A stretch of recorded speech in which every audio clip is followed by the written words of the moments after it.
जंगलों के बीच बसा एक छोटा सा गांव था जिसका नाम शांतिवन था।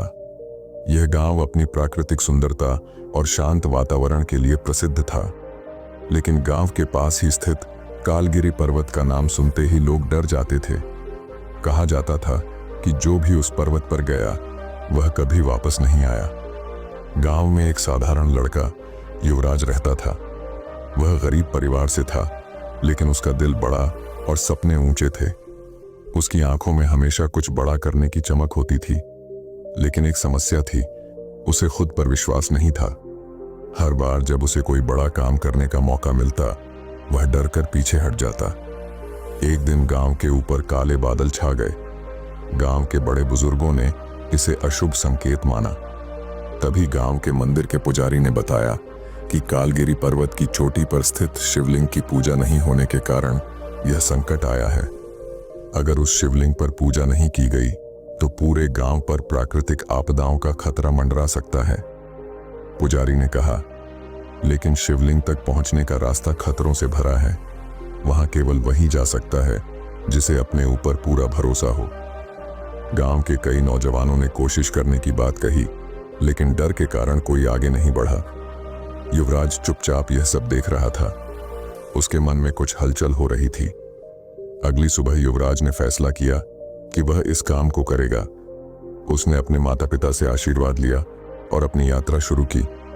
उसके पास न तो कोई खास हथियार था, न कोई साथी, बस एक छोटी सी पोटली जिसमें थोड़ा खाना और पानी था। जैसे ही वह पर्वत की ओर बढ़ा, रास्ता मुश्किल होता गया। घने जंगल, तेज हवाएं और अजीब अजीब आवाजें उसे डराने लगीं, लेकिन वह हर कदम पर खुद को समझाता, मैं इसे कर सकता हूं। रास्ते में युवराज को पहली चुनौती मिली। एक गहरी खाई उसके रास्ते में थी। खाई के पार जाने के लिए कोई पुल नहीं था। उसने चारों ओर देखा तो उसे एक पेड़ का तना मिला। उसने अपनी ताकत से उस तने को खाई पर रखा और सावधानी से पार किया।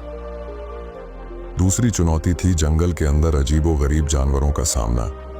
ये जानवर भयानक लगते थे, लेकिन असल में उन्हें डराने के अलावा वे कुछ नहीं कर सकते थे। युवराज ने अपनी सांसों को शांत रखा और धीरे धीरे आगे बढ़ता रहा। तीसरी चुनौती सबसे कठिन थी। पहाड़ पर एक गुफा थी जिसमें एक बड़ा सांप बैठा था। वह गुफा ही शिवलिंग तक पहुंचने का अंतिम रास्ता था। युवराज पहले तो कांप गया, लेकिन उसने मन में सोचा, डर के बिना साहस की कोई कीमत नहीं। उसने साहस जुटाया और सांप के सामने खड़ा हो गया। सांप ने उसे देखकर कहा, तुम क्यों आए हो युवक? अगर तुमने मेरे सवालों का सही जवाब दिया तो मैं तुम्हें आगे जाने दूंगा। युवराज ने कहा, ठीक है।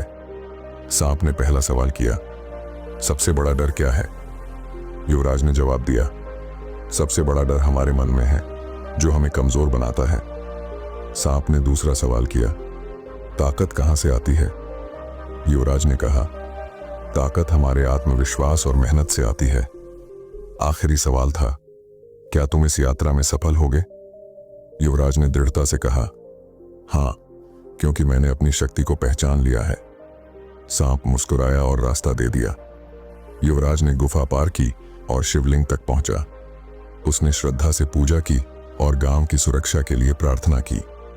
जैसे ही उसने पूजा पूरी की, चारों ओर उजाला छा गया। कालगिरी पर्वत का अंधकार खत्म हो गया। युवराज जब वापस गांव लौटा तो सभी ने उसका स्वागत किया। गांव के मुखिया ने कहा, युवराज, तुमने न केवल गांव को संकट से बचाया, बल्कि हमें यह सिखाया कि हमारी असली ताकत हमारे भीतर है। यह कहानी हमें सिखाती है कि डर और कमजोरियों का सामना करके ही हम अपनी असली ताकत को पहचान सकते हैं। आत्मविश्वास और साहस ही हमारी सबसे बड़ी पूंजी है।